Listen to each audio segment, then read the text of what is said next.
High everyone, welcome to Teens Buddy Arunima. আশা করি সবাই তোমরা ভালো আছো, সুস্থ আছো। আজকে নবম শ্রেণীর চতুর্থ চ্যাপ্টার থেকে মানব কল্যাণে জীবাণুদের ভূমিকা নিয়ে আলোচনা করব। দেখো, মানব কল্যাণে জীবাণুদের ভূমিকা, এটা শুনে তোমাদের একটু মনে হতে পারে যে জীবাণুরা তো সবসময় আমাদের ক্ষতিই করে, ভালো কি করছে। এই জীবাণুদের বর্তমানে বিভিন্নভাবে ব্যবহার করা হচ্ছে এবং সেটা আমাদের কল্যাণের ক্ষেত্রে কাজে লাগানো হচ্ছে। যেমন ধরো, এই যে ব্যাকটেরিয়া, জীবাণু, এদেরকে কাজে লাগিয়ে ভিটামিন তৈরি করা হচ্ছে। আমরা যে ভিটামিনের ট্যাবলেট খাই সেগুলো কিন্তু আর্টিফিশিয়ালি তৈরি করা হয় এই বিভিন্ন যে ব্যাকটেরিয়া তাদের মাধ্যমে, তাদেরকে ব্যবহার করে।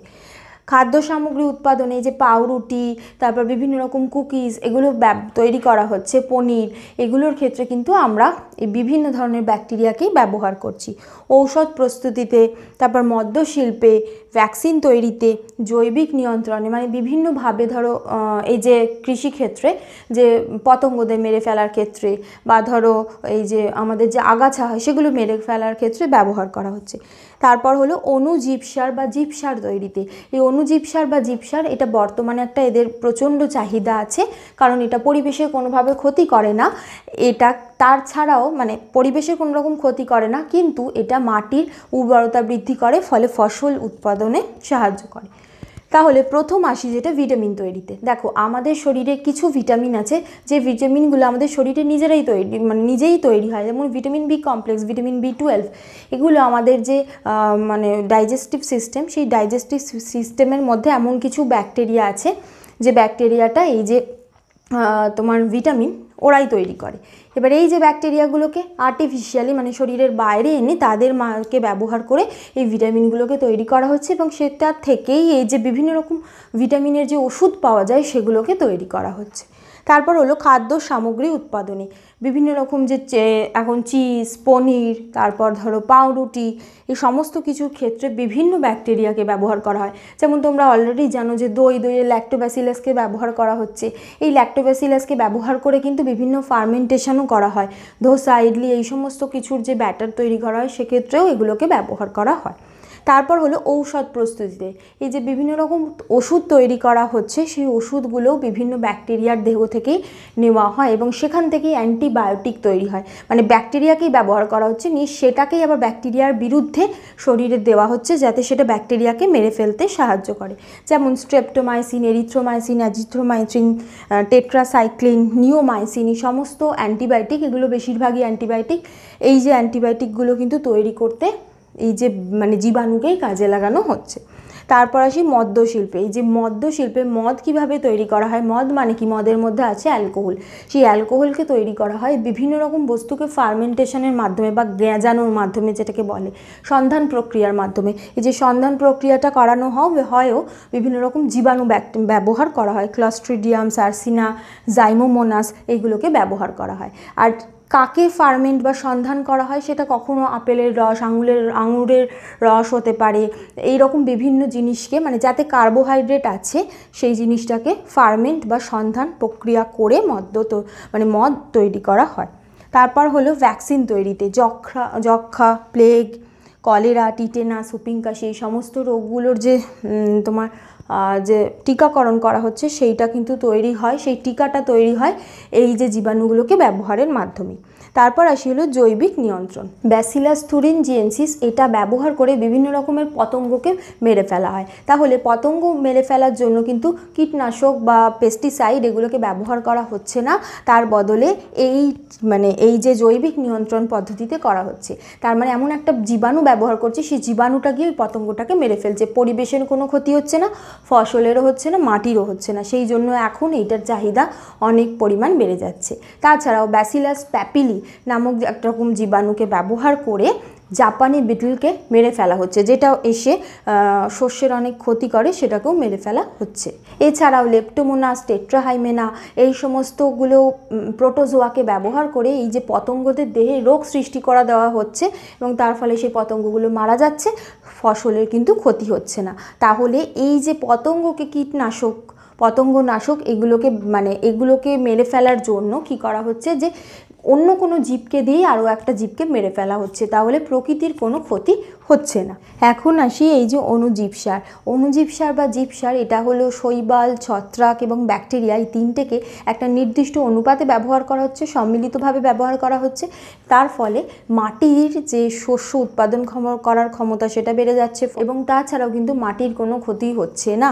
সার ব্যবহারে কি হয়, মাটি কখনো আম্লিক হয়ে পড়ে, মাটির যে উর্বরতা হ্রাস পায়, সেগুলোকে একত্রে হচ্ছে না। সেই জন্য বর্তমানে এই যে অণুজীব সার এর বাজারে চাহিদা খুব বেশি।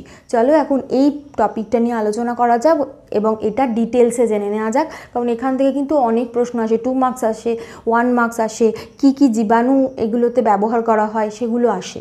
এখন আসে এই যে অণুজীব সার কাকে বলছে।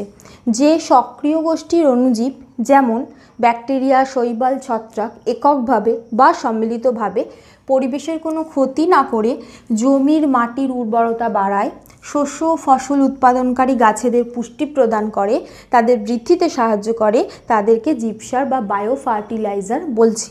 তাহলে খেয়াল করে দেখো, এই যে ব্যাকটেরিয়া, শৈবাল ও ছত্রাক এটা এককভাবেও কাজ করতে পারে, সম্মিলিতভাবেও কাজ করতে পারে। মানে শুধু ব্যাকটেরিয়াও কাজ করতে পারে, শুধু শৈবাল বা শুধু ছত্রাক, বা এরা তিনজনে সম্মিলিতভাবেও করতে পারে, বা শৈবাল ছত্রাক সম্মিলিতভাবেও কাজ করতে পারে।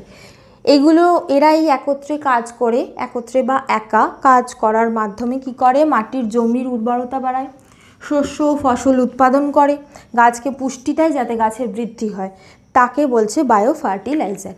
এই যে বায়ো ফার্টিলাইজার 3 প্রকার, একটা হলো ব্যাকটেরিয়া, একটা হলো সায়ানোব্যাকটেরিয়া, আর একটা হলো মাইকোরাইজা। এবার চলো এই ব্যাকটেরিয়ার ভাগগুলো দেখে নিই, মানে ব্যাকটেরিয়ার মধ্যেও অনেকগুলো ভাগ রয়েছে, সেগুলো চলো দেখে নিই। এখন আসি এই যে বায়ো ফার্টিলাইজার, এগুলো কী কী রকম হতে পারে। প্রথম হলো ব্যাকটেরিয়া।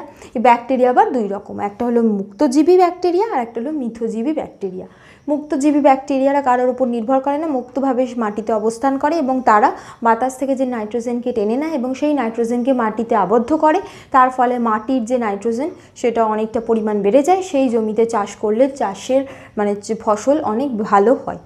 এবার এই মুক্তজীবী ব্যাকটেরিয়া কারা? ক্লস্ট্রিডিয়াম, অ্যাজোটোব্যাক্টার, ব্যাসিলাস পলিমিক্সা এরা। আচ্ছা, এটা কিন্তু বিজ্ঞানসম্মত নাম, আন্ডারলাইন করবে। পর হলো মিথজীবী ব্যাকটেরিয়া।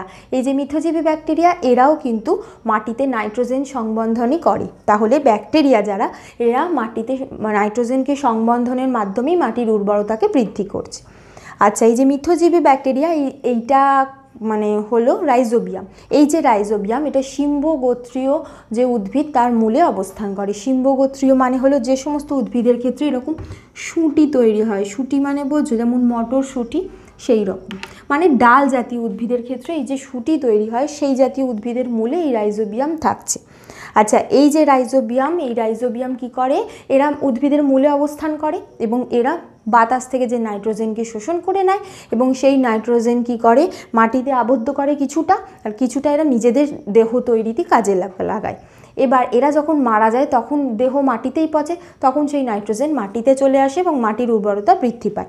তাহলে এই যে মিথজীবী ব্যাকটেরিয়া সেটা হলো রাইজোবিয়াম, এটাও কিন্তু মাটির যে বায়ো ফার্টিলাইজার এটা হিসাবে কাজ করছে। তারপর আসি সায়ানোব্যাকটেরিয়া।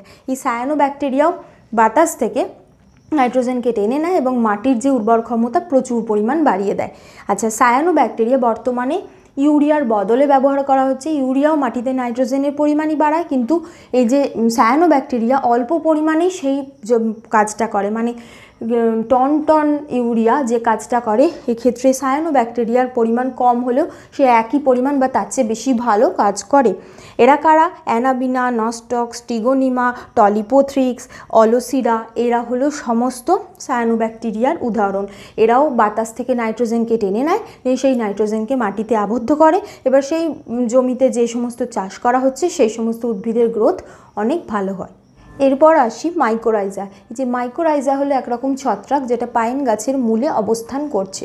আচ্ছা, এই যে ছত্রাক, এটা বলতে পারো যে মিথজীবিতার মাধ্যমে বেঁচে আছে, মানে পাইন গাছের মূলে এরা মানে বাসস্থান পায় এবং তার পরিবর্তে এরা ওই গাছকে বৃদ্ধিতে বা পুষ্টি সংগ্রহে সাহায্য করছে। এই যে পাইন গাছের মূলে যে মাইকোরাইজা থাকছে এরা দুই রকম উৎসেচক ক্ষরণ করে, একটা হলো লিগনোলাইটিক আর একটা হলো সেলুলোজ উৎসেচক। এই উৎসেচকগুলো লিগনোলাইটিক মানে কি, উদ্ভিদের যে কোষ প্রাচীর সেটা লিগনিন, সেলুলোজ, পেকটিন এগুলো দিয়ে তৈরি। এইগুলোকে গলিয়ে দিতে সাহায্য করে যে উৎসেচক, সেইগুলোই হলো এইগুলো। এই উৎসেচকগুলো তাহলে কি করছে, মাটিতে পড়ে থাকা যে সমস্ত কাঠের টুকরো বা পাইন গাছেরই যে সমস্ত অংশগুলো পড়ে সেগুলোকে গলিয়ে দিতে সাহায্য করছে। এই গলিয়ে দেওয়ার ফলে কি তৈরি হয়, হিউমাস তৈরি হয় এবং মাটির উর্বরতা বৃদ্ধি পায়, উদ্ভিদ এখান থেকে বেশি পরিমাণ পুষ্টি শোষণ করতে পারে। আচ্ছা, এই যে মাইকোরাইজা এটা দেখতে অনেকটা এই জাতীয় হয়। এরা এই যে পাইন গাছের মূলে অবস্থান করে এবং পাইন গাছের মূলে অবস্থান করার ফলে এরা মাটি থেকে বেশি পরিমাণ জল শোষণে সাহায্য করে। আচ্ছা, এই যে মাইকোরাইজা এরা দুই রকম হয়, একটা অন্তঃমাইকোরাইজা, একটা বহিঃ মাইকোরাইজা। আচ্ছা, এই যে মাইকোরাইজার তাহলে কি করছে, যে উদ্ভিদের বৃদ্ধিতে সাহায্য করছে, পুষ্টি বেশি পরিমাণ শোষণ করে নিতে সাহায্য করছে। একটু আগে যে বললাম এই যে শিম্ব জাতীয় উদ্ভিদ, সেই শিম্ব জাতীয় উদ্ভিদে এই যে মাইকোরাইজা সেটা ওই যে রাইজোবিয়াম সেটার সাহায্যে অর্বুদ গঠন করে। অর্বুদ মানে কি, যে এই যে এটা যদি মূল হয় এই রকমভাবে ওই মূলে এরকম গঠন দেখা যায়, এরকম গোল গোল গঠন করে, এইগুলো হলো মাইকোরাইজা, রাইজোবিয়ামের সাহায্যে এই অর্বুদ গঠন করে। ঠিক আছে, এছাড়াও অর্কিড জাতীয় উদ্ভিদের ক্ষেত্রে বৃদ্ধি স্বাভাবিক হয় না যতক্ষণ না তারা এই মাইকোরাইজা তাদের মূলে অবস্থান করে। তাহলে এই মাইকোরাইজাও কিন্তু বায়ো ফার্টিলাইজার হিসাবে কাজ করছে। তাহলে বায়ো ফার্টিলাইজারের উপকারিতা কি? বায়ো ফার্টিলাইজার কিন্তু অন্যান্য যে সার সেটা থেকে অনেক বেশি উপকারী। প্রথম হলো জমির কোনো রকম ক্ষতি করে না, জমিকে আম্লিক বা ক্ষারীয় করে দেয় না, জমির জলের উর্বরতা মানে জল শোষণ করার ক্ষমতা সেটাকেও বজায় রাখছে। কিন্তু তার মানে এগুলো কোনো ক্ষতি না করেও এরা কিন্তু ফসল ভালো হচ্ছে, উদ্ভিদের বৃদ্ধি ভালো হচ্ছে, তার ফলে পরিবেশের ক্ষতি হচ্ছে না, কিন্তু আমরা আমাদের যে ডিজায়ার যে ফলাফলটা চাই সেটা আমরা পেয়ে যাচ্ছি। সেই জন্য বর্তমানে এই যে বায়ো ফার্টিলাইজারের ব্যবহার এত পরিমাণ বেড়ে যাচ্ছে। তাহলে আজকের এপিসোড থেকে কি বুঝতে পারছি, যে ব্যাকটেরিয়া বা জীবাণুরা সর্বদাই কিন্তু ক্ষতিকারক নয়, এদেরকে সঠিকভাবে ব্যবহার করলে আমাদের জীবনে কিন্তু এরা কল্যাণকর।